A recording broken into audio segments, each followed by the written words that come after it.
John Presco. It's May 30th, 2020. I'm making some videos for my newspaper, Roy Rosamond Press, discussing the criminal fraud that was going on after my famous sister, Christine Rosamond, died. I've proven by an art that Stacey Perot is guilty of fraud by what she says in an article that appeared in the Carmel Pinecone, written by Sue Barton. We know this for a fact. You have to stay focused on why this non-family member was sold Christine's legacy and why she's involved in fraud.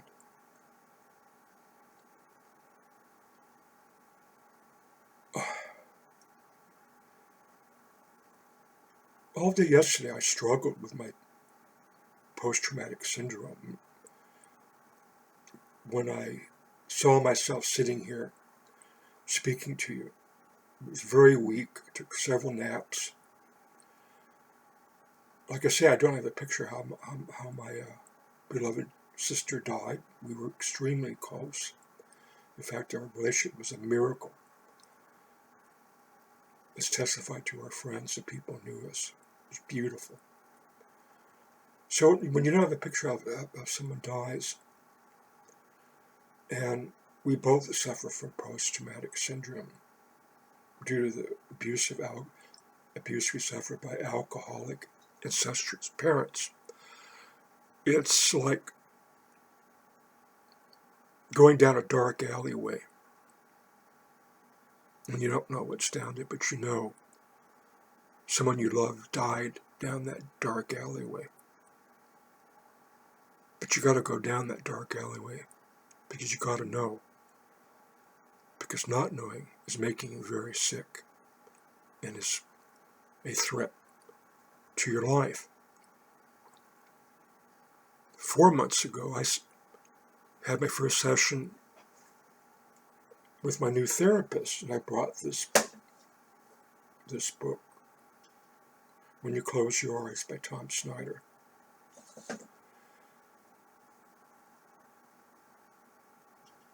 And I haven't been able to go back because of the coronavirus. So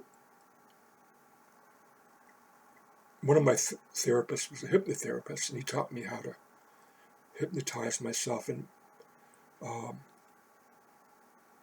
I'm going and trying not to go into trance right now. Describing the tunnel. He went with me to see some of the sexual abuse coming from our parents. So this isn't easy. Anybody who thinks it is are mistaken. People have accused me of trying to exploit my sister's death. But where's my novel? Where's my movie script? I've been publishing most of my story for free on the internet. I haven't been able to go to my AA meetings because of the coronavirus, but I just found out yesterday they're meeting on Zoom, so I'm going to be joining them maybe this evening or when we regularly hold the meetings. That my daughter and her mother helped destroy my novel, my happy ending, after I have 33 years of sobriety, and to be lured into the camp of Vicky Presco, who I'm now identifying as the puppet master. She was Christine's number one name executor, and they met the very day Christine drowned, and the next day to plot, to make a plan, how to get Shan Rosamond out of the way and me, if need be. And they needed a front person. Jackie Belfort called me up and said they shouldn't offer her to buy the whole estate. Well, I got on her case, so they got Jackie Belfort's high school best friend, who Jackie Belfort got a job in the Rosamond Gallery.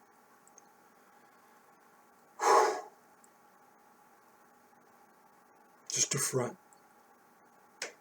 I believe my brother and my mother and Vicky were lurking in the background. They knew I was Christine's teacher. She knew if I got a wind of what was going on, I'd try to stop it. Well, that's true, I have been very upset by these deception and lies. I've done everything to stop them from making a movie where I'm denigrated, where my mother is denigrated, and Christine is denigrated, like she is in this book. I don't get it. I don't get it. I've been trying to figure out where that's coming from. Why are they going after a world-famous artist who's the subject of this book? Why are they destroying her reputation? Why are they blaming everything that went wrong on her? Why are they blaming her death solely on her?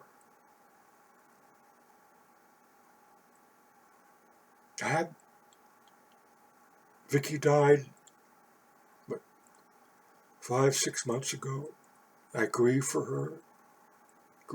I was still grieving until I read this again a few days ago. I saw it what I don't want to see. I could come to believe what I don't want to believe. And that's that. My surviving sister, Vicky Presco, was very jealous of our sister and was bent on destroying her because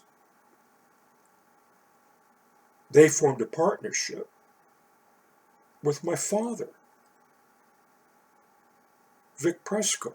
Christine, Vicky Presco, and Vic Presco, extremely abusive man who sexually abused me, is a partner with a world-famous woman artist. And Vicky put up $60,000 that she stole from her abusive husband, who threatened to kill me and threatened to kill her, and was a psycho, a known psycho. I mean, crazy man. Ken Prather, crazy. So she had to get her son away from him, took $60,000 out of his bank account, and then ended up investing it in Christine's art, the famous Rosamond. And he could, apparently had quit painting for a couple of years to raise Drew, but Vic and Vicky, who are a team, got it, and who one secretary, I believe, was having an incestuous relationship. Vicky and Vic. Vic and Vic, that's what I call them. Vic was Vic's little wife. Vicky had a whole separate identity. There was a terrible divorce. Vic had no visitation rights with his 4 children. Vic was a victim of Rosemary.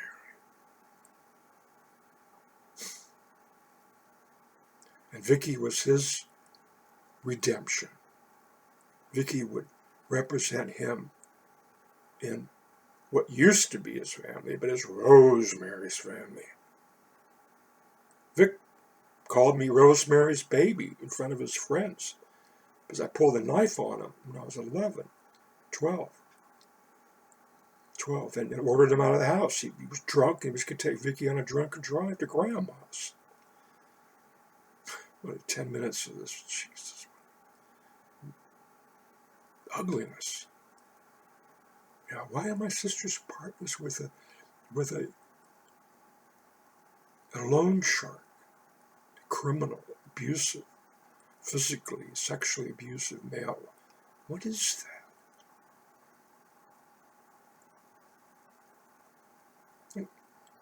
Gee, who gets destroyed? Who gets his child taken from him? Who is demonized in this book? Me. See, because I'm the threat. I've been in hypnotherapy. I've been in therapy. I've discussed the mental illness in my family with professionals. Tom Snyder is not a professional therapist, or either is Sandra Faulkner. Either is Periot. These are people who go into much detail about how mentally ill Christine was and blame all her trouble, especially with men, on her and her drinking. Outrageous.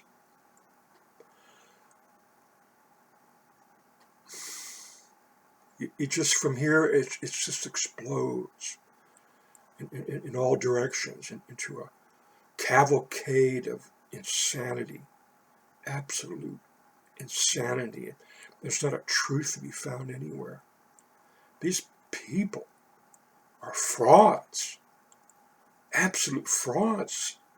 Vic and Vicky don't draw or paint. They can't. They have no talent.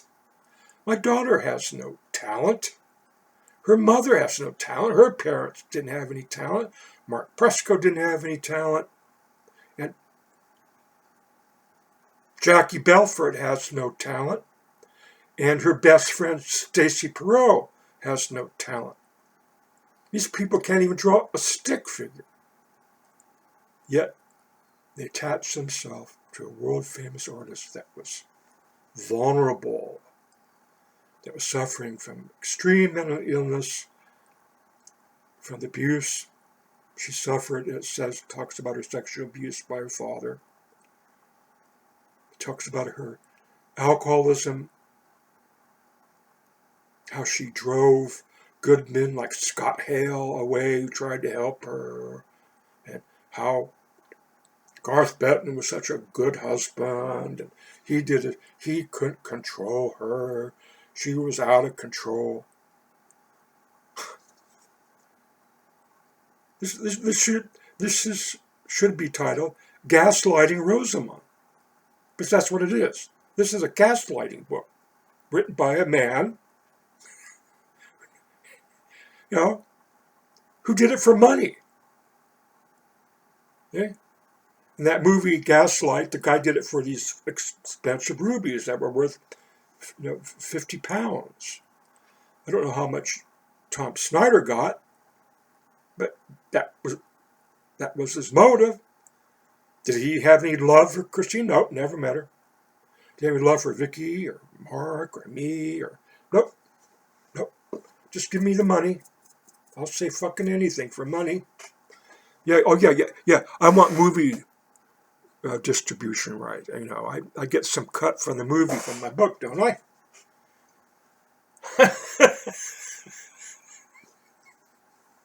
This is just, I am going to cash in. I'm going to try to get a Netflix, HBO series, I watched Breaking Bad for like non-stop. I couldn't believe it because it was just, it's a story of Rosamond,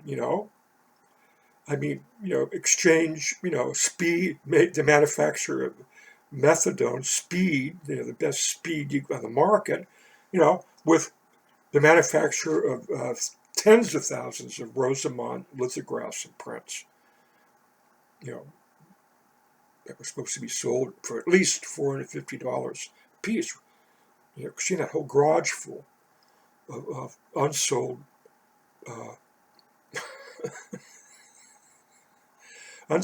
lithographs and serigraphs, and I added it up. $30 million worth of art. And then they were going to locate the art that she did on commission, right? People that own original Rosemonts, and they're going to buy them and make prints from them and sell them. They tried to get Priscilla Presley to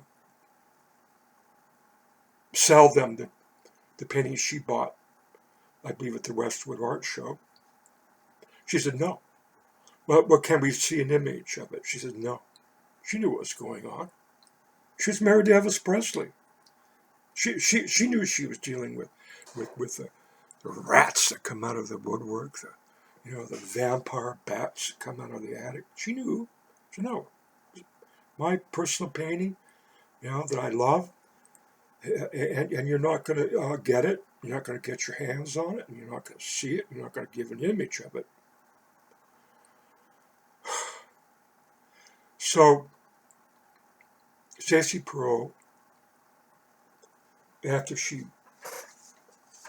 published this, and then when the Rosemont Gallery was allowed to reopen, she advertised for people who had known Christine to contact her because they're writing a biography, the second biography with the same title, different author, just kind of transfer it over to here, Hey, who cares about family trees and wills and, respecting the last wishes in someone's will?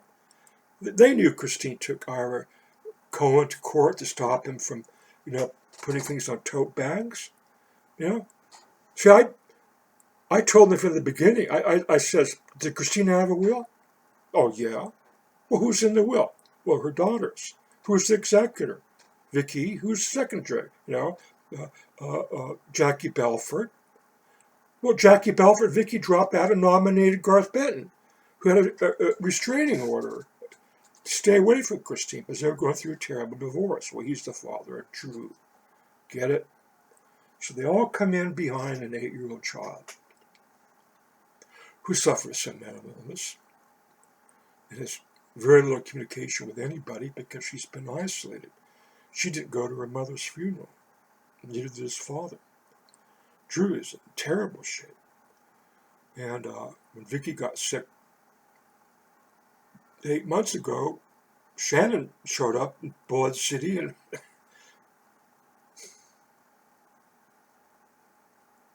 she's whacked out. I've got typed words from her saying how shocked she was to find that Vicky contributed to this biography. Well, Vicky contributed to Faulkner's biography. Vicky is the one that gave permission to these outsiders to do a number on Christine, me, and Shannon. Well, or anybody who did agree to have Vicky be the executor removed,